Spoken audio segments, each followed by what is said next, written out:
I'm Robyn from the Sill, and today I'm showing you some plants you can easily take care of in your apartment. This is a snake laurentii. This is a great lower light plant that can survive without water for a couple weeks. So you'll just want to water it once every other week would be perfect. This is our ZZ plant. This is also a lower light plant that doesn't require a lot of water. This is a marble pothos plant. This is actually a trailing plant as it gets more mature.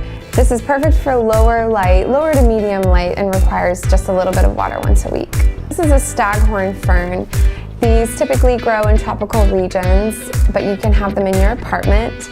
You'll want to water this every week, probably about a cup of water. This is a Marimo moss ball aquarium. So this plant originates from Iceland and Japan, and this requires lower to medium light, but not direct light.